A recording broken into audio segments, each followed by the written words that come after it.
ज्योति,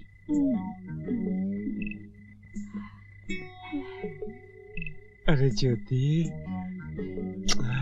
अरे ज्योति, अरे देख रही, हम शहर से तेरे वास्ते काका लाए हैं। देखिए चूड़ियां लाए हैं, हार लाए हैं और लिपस्टिक भी लाए हैं। इससे तेरे गुलाबी पंखुड़ियों वाले होंठ और भी लाल हो जाएंगे। हाँ, हाय, हाय।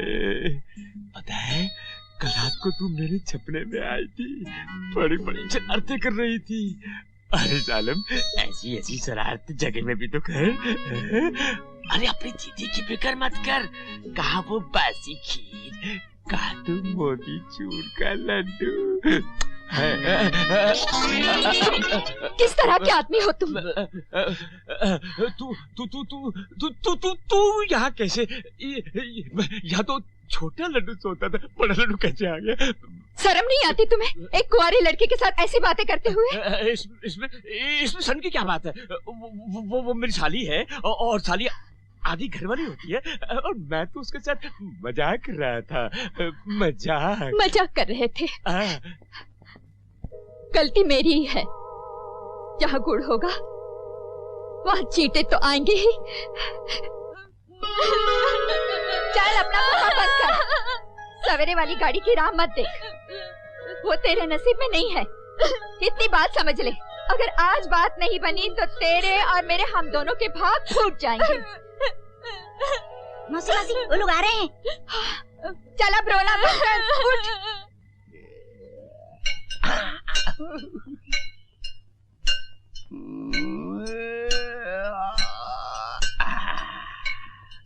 अरे अरे मान्यवर किशन लाल जी, अरे आप यहाँ बैठे हुए औजार को तेज करा रहे हैं और उधर घर पर आपके होने वाले साड़ू भाई आपकी साली को देखने के लिए आए हुए हैं। क्या बात करते हो पंडित जी?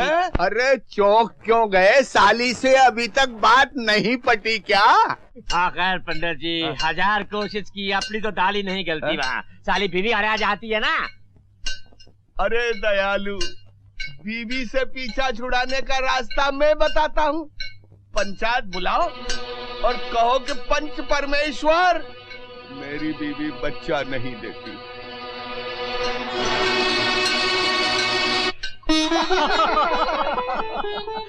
कहो बेटे, लड़की कैसी है, पसंद आई? ये उम्र ही ऐसी होती है, सभी शर्माते हैं। लल्ला अगर अपने मुंह से कह देते कि लड़की पसंद है तो जी खुश हो जाता। अरे कहाँ लड़कियों जैसा शर्मा रहा है, बोलना लड़की अच्छी है।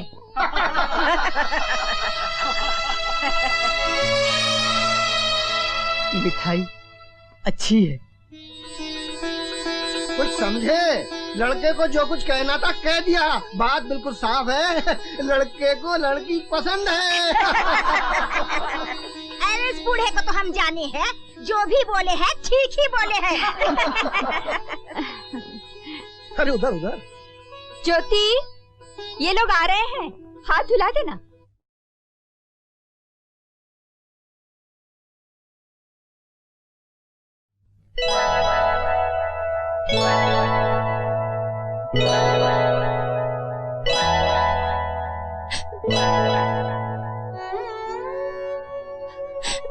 मैं तुम्हारे हाथ जोड़ती हूँ, कह दो मैं तुम्हें अच्छी नहीं लगी। मैंने किसी को वचन दिया है, मैं उसका इंतजार करूंगी, तेरे भी उसी के साथ लूंगी। यहाँ मेरी सुनने वाला कोई नहीं है, सिर्फ तुम ही मुझे बचा सकते हो। मुझ पर दया करो, मैं तुम्हारा एहसान कभी नहीं भूलूंगी।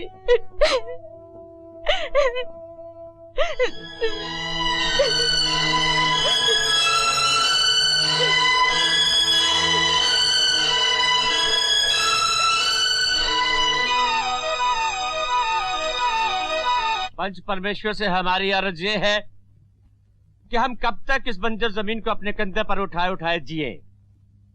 हम भी ये चाहते हैं कि हमारे खानदान की फसल उगे, लेकिन 10 साल की शादी के बाद भी इस भगवान ने एक चूजा तक पैदा नहीं किया। इसी वास्ते पंच परमेश्वर हमें ये इजाजत दे कि हम इसकी छोटी बहन ज्योतिया से शादी करें। किसने? बैठ जा भाई, उतावली ना कर भाई, बैठ जा। इसकी छोटी बहन से शादी कर सके संतान की खातिर, और हमारा ये वादा है कि हम इन दोनों बहनों को बड़े मजे से रखेंगे, साथ साथ एक ही घर में।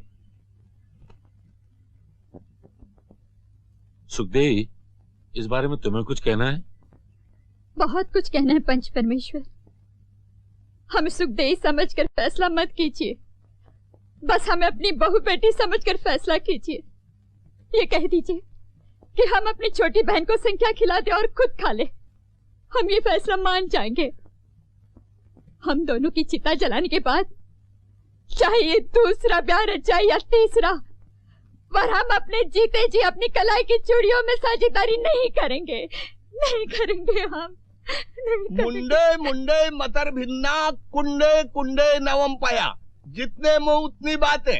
लेकिन मेरी राय से किशन को दूसरा विवाह करने की आज्ञा मिलनी चाहिए, क्योंकि वंश चलाने के लिए उत्तराधिकारी आवश्यक है। उत्तराधिकारी चाहिए? हैं? इस बात की क्या गारंटी है कि ये दूसरी बीवी से बच्चा पैदा कर सकता है?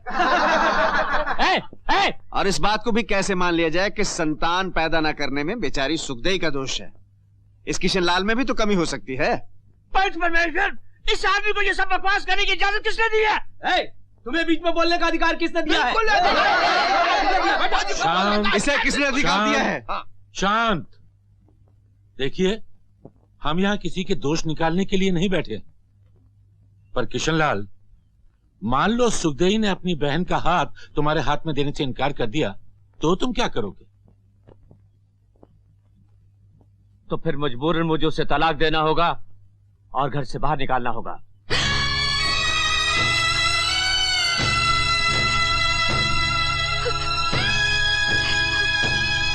अरे इतना जुल्म ना करो किशनलाल जी बेचारी पर। देख सुखदेवी, जल्दबाजी करना ठीक नहीं। इस उम्र में तू जाएगी कहाँ? अरे बिना पति के ये संसार नरक है, नरक। और जब तेरी छोटी बहनी सौतन है तो तुझे डर किस बात का? वाह वाह, क्या कौड़ी लाए हो गुप्ता जी। मेरा मुंह मत खुलवाइए। माफ कीजिए, आपकी बड़ी बेटी के भी 15 साल से कोई बच्चा पैदा नहीं हुआ। आप अपनी छोटी बेटी का हाथ अपने जवाई के हाथ में दे दीजिए ना। अजीब खोपड़ी का आदमी है। मेरी बेटी का किस्सा कहां से आ गया यहाँ पे? अब अपने ऊपर बात है तो बुखला उठे। अजी, गांव की बहू बेटियों के भी अपनी बहू बेटियां समझिए गुप्ता जी। भाइयों, ये सरफिरा आदमी है, इसकी बातों में मत आना। पंचायत में कैसे बात की जाती है इसको तमीज नहीं है। आपको क्या तमीज है? तुझे क्या तमीज है? चुप रहिए आप। तू चुप रह। शांत शांत शांत। फौजी बैठो। देखिए, हम यहाँ फैसला करने के लिए जमा हुए हैं, झगड़ा करने के लिए नहीं। सुखदेवी, अगर तुम किशनलाल की बात नहीं मानोगी तो किशनलाल शादी कर लेगा और पंचायत इसमें कुछ नहीं कर पाएगी। अगर आपकी पंचायत का यही फैसला, तो ये फैसला मुझे मंजूर नहीं, और मैं देख लूंगा ज्योति की शादी इससे कैसे होती है।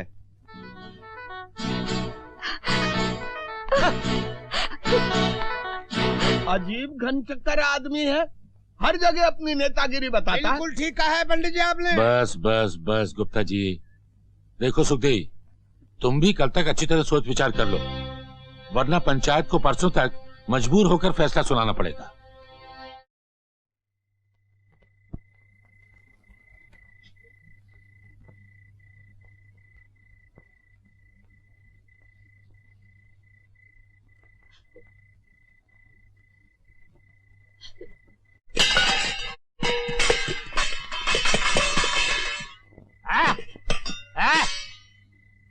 ये कहाँ नौटंकी लगा रखी है तुम दोनों ने?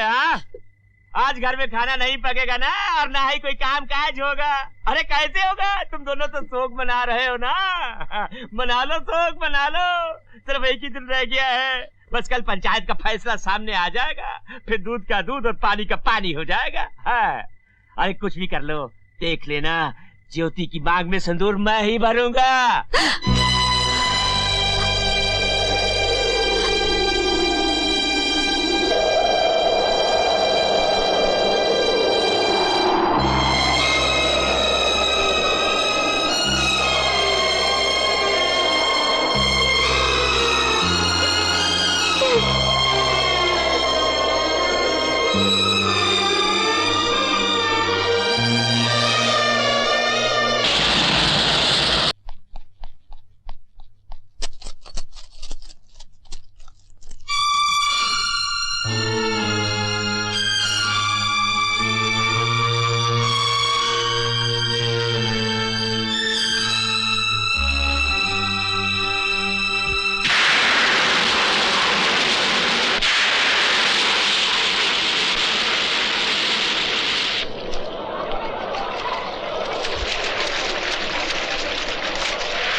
बहुत बुरी खबर लाया हूँ मालिक। माधवपुर में बहुत जोर की आंधी और बरसात आई है और अपने बांध में इतना पानी जमा हो गया है कि किसी भी वक्त बांध टूट सकता है मालिक। क्या बकवास करता है? 50 साल की जिंदगी में ना मैंने ऐसा देखा ना सुना।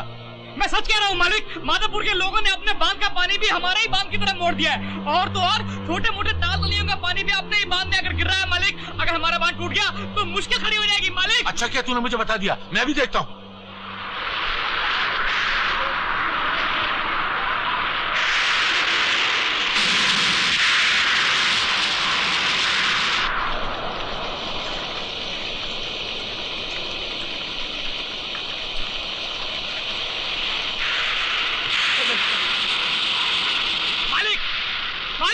सरकार, मालिक क्या बात है क्या प्रसाद? आसमान फट पड़ा है मालिक। अपने गांव की नदी में बाढ़ आ गई है। 2 गांव डूब गए, 3 बिल्कुल बह चुके हैं मालिक। माधवपुर के सब लोग आकर हमारी पाठशाला में डेरा डाल चुके हैं मालिक। हाँ सरकार, बांध का पानी खतरे के निशान से ऊपर जा चुका है। अगर बांध टूट गया तो सारा गांव पानी में बह जाएगा सरकार। तुम ऐसा करो, भाग के जाओ और सारे गाँव को खबर कर दो कि पंचायत होने वाली है। अच्छा, जाओ। अच्छा चलो चलो। क्या हुआ बाबूजी, बोलिए ना, क्या बात है? ओहो कुछ नहीं, तुम लोग फिक्र मत करो। और चलो अंदर चलो।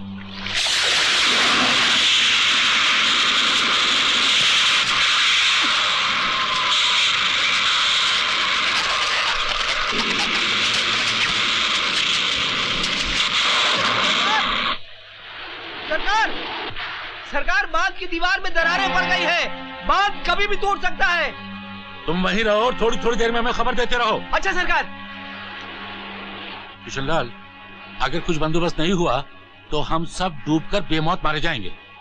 मेरी राय तो ये है कि हमें ये गांव छोड़कर चले जाना चाहिए। अजी गांव छोड़ना इतना कोई आसान है? हजारों का माल मेरे गोदाम में पड़ा है। अगर आप लोग आज्ञा दें तो एक उपाय मैं बताता हूँ। तो बोलिए ना। आज से 50 वर्ष पूर्व इसी प्रकार की विनाशकारी वर्षा हुई थी। उस वक्त गांव वालों ने एक अष्ट भवानी देवी माँ की तांत्रिक पूजा की थी। उस पूजा के कारण एक परिवार को कष्ट अवश्य हुआ था, लेकिन पूरा गांव विनाश से बच गया था। मेरी राय है कि वही तांत्रिक पूजा हमें करनी चाहिए। तो फिर पंडित जी जल्दी से पूजा कीजिए ना। सारे गांव को दुख से बचाना ही होगा। हाँ गुप्ता जी, सारे गांव को दुखों से बचाने के लिए कौन सा ऐसा परिवार है जो तैयार नहीं होगा? जय माता की।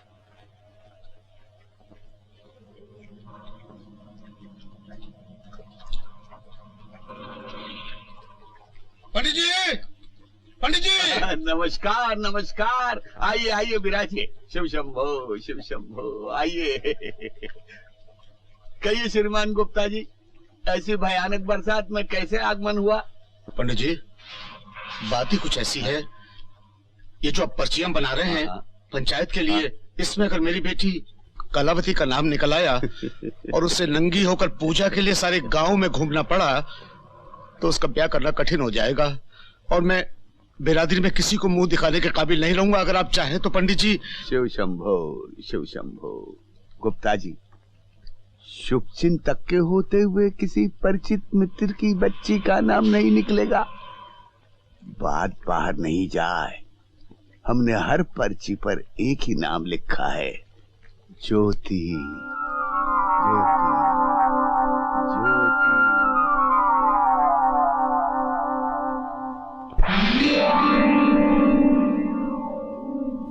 तो भाइयों, हमारे कल के फैसले के अनुसार गांव की सारी कुंवारी लड़कियों के नामों की पर्चियां इस गगरी में डाल दी गई हैं।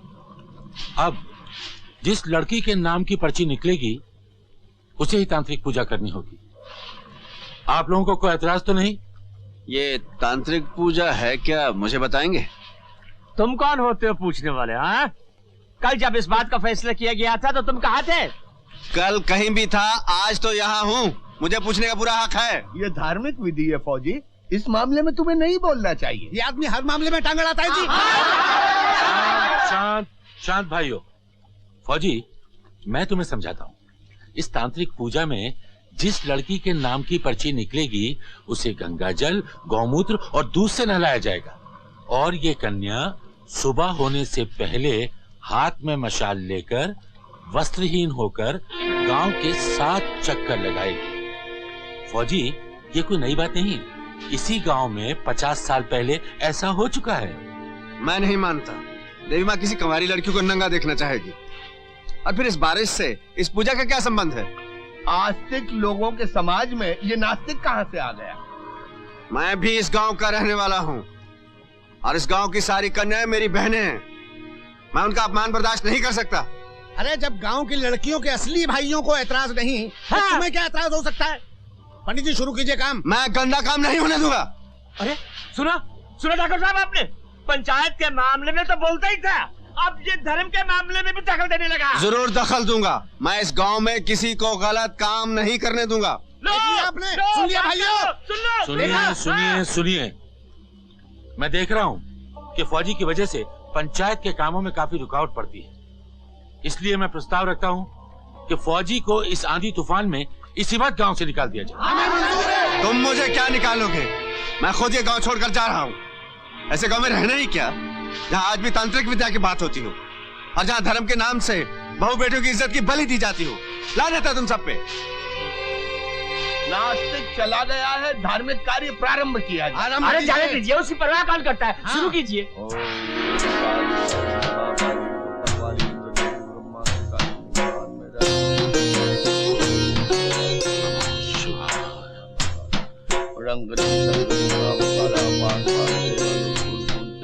महादेव की चोटी से बांधो तो हमारी बात, लेकिन इसमें से एक चिट्ठी निकाल। पान से बांधो, फूल से बांधो, महादेव की चोटी से बांधो, जो हमारी बांधी ना बंधे।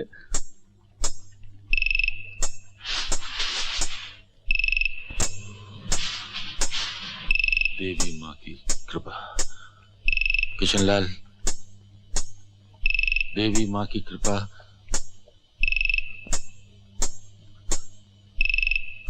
तुम्हारी साली ज्योति।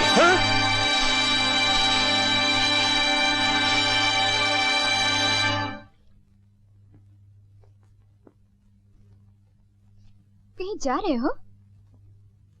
हाँ। कहाँ? गाँव। क्या मैं तुम्हारी प्रतीक्षा कर सकती हूँ? मुझ पे तुम्हारे बहुत एहसान है रमा, लेकिन अधिकार किसी और का है। जिन कविताओं के छपने पर तुम खुश हो रही हो ना, वो उसी की देन है। इसलिए मुझे गांव जाना बहुत जरूरी है।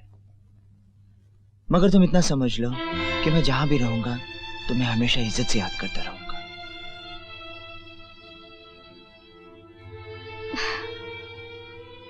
मेरी शुभकामनाएं हमेशा तुम्हारे साथ है। सारे गांव वाली ज्योति की जान मांगे तो मैं अपने सीने पर पत्थर रख लूंगी और इसे मरने के लिए भेज दूंगी, पर इस काम के लिए इस तरह ज्योति को मैं कैसे भेजूं? कैसे भेजूं? हम छोटी सी थी, इसी तरह खूब बरसात हुई और खूब कोहराम मच गया। मेरी बहन कम्मू का नाम निकल आया, बेचारी गांव भर में घूमी। हाँ बहनी, और सवेरा होते ही पानी थम गया और कम्मू का बड़ा नाम हुआ। कुछ भी हो, एक लड़की का इस तरह गांव में घूमना, ये तो सोचना भी कठिन है। चुप रहे, तेरी जबान बहुत चले है, बखत भी ना देखे। ज्योति, बिटिया, ये तो बड़े पुण्य का काम है। देख, जब कोनो लड़की नंगी घूमे है तो कोई देखे थोड़े ही है। सारे दरवाजे, सब खिड़कियां बंद हो जाते हैं और फिर सारे मर्द घर के अंदर बैठ जाए हैं। बिटिया, तू तो सती अनसुईया बन जाइयो। अरे उसने तो सारे देवतन को बच्चा बना दिया था, पर तू सबको बच्चा समझ लीजो बस। ज्योति, ये तो गांव के जिए मरे का सवाल है। ये तो ऐसा है जैसे घर के पिछवाड़े कोई नंगा नहाता हो।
बारिश बंद हो गई, इसका मतलब देवी माँ हमारी पूजा से खुश हो गई है। अब हमें ये पूजा बंद कर देनी चाहिए। हाँ किशनलाल जी ठीक कह रहे हैं। हाँ। सारी रस्में पूरी हो चुकी हैं। चुप शिव शंभो, शिव शंभो, क्या प्रचंड मूर्ख जैसी बातें कर रहे हो?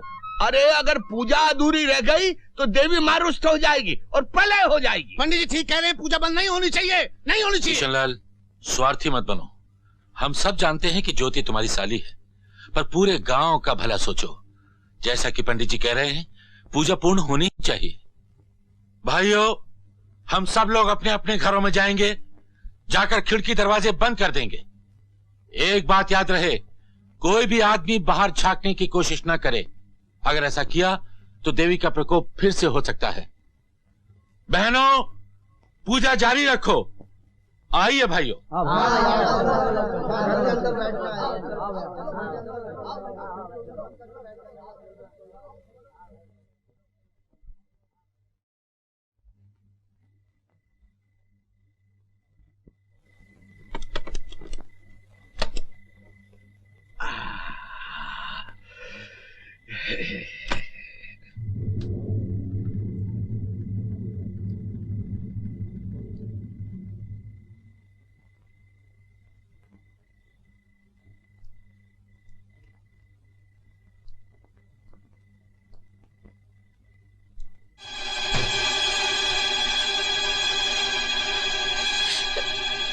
ज्योति, ज्योति! क्या किसने पूजा भंग की?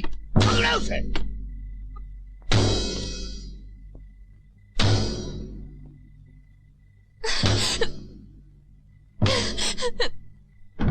गांव वालों, इसने हमारी तांत्रिक पूजा को नष्ट कर दिया है। मार डालो इसे।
किसी ने एक कदम भी आगे बढ़ाया तो भून के रख दूंगा। अबे तू कौन होता है रोकने वाला? रवि दसवा ने हमारी पूजा में विघ्न डाला है, हम उसे जान से मार डालेंगे। हाँ। जब तक मेरे जिस्म में खून का एक कतरा बाकी है, मैं रवि पर आंच नहीं आने दूंगा। तू कौन है? तुझे तो हम पहले ही निकाल चुके हैं। अगर तू हमारे रास्ते से नहीं हटा तो हम तुझे भी जान से मार डालेंगे। चलो भाइयों।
जल्दी जाओ, जाओ रवि। अपना ध्यान रखना काका।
चलिए।